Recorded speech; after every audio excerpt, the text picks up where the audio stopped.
और इसके साथ साथ मैं वफाकी हुकूमत को रिक्वेस्ट करना चाहूँगा कि वैक्सीन की सप्लाई को यकीनी बनाएं।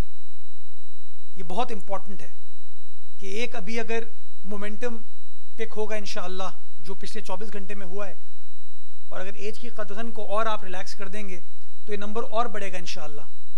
तो हमको मेक श्योर करना है कि वो वैक्सीन मार्केट में अवेलेबल हो, सरकारी अस्पताल में वो वैक्सीन अवेलेबल हो।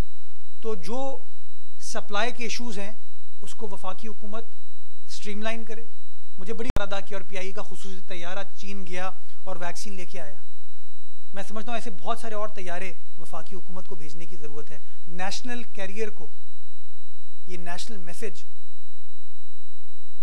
ये नेशनल खिदमत जो उसने की है, इसको और आगे बढ़ाने की ज़रूरत है। और प्राइवेट सेक्टर को अगर वो हुकूमत का साथ देना चाहता है इसके अंदर, और जो लोग साहिब इस्तिताअत हैं जो प्राइवेट सेक्टर से वैक्सीन लगवा सकते हैं, आप उस प्राइवेट सेक्टर को फैसिलिटेट करें, उस प्राइवेट सेक्टर को इनेबल करें।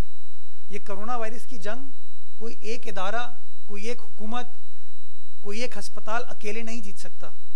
हमें कलेक्टिव सोच की ज़रूरत है, हमें कलेक्टिव मैसेजिंग की ज़रूरत है।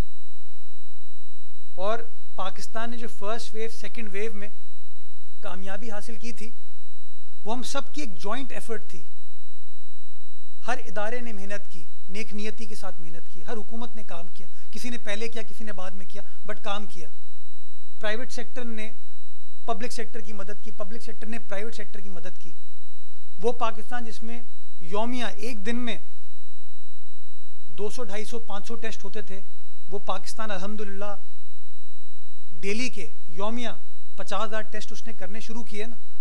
वो टेस्ट अकेले कोई एक हुकूमत नहीं करी थी, कोई एक अस्पताल नहीं करा था, सरकारी और प्राइवेट अस्पताल मिलकर काम कर रहे थे। तो मैं समझता हूँ एक बार फिर क्रिएट करने की ज़रूरत है ताकि मैक्सिमम आबादी को हम वैक्सीनेट कर सकें।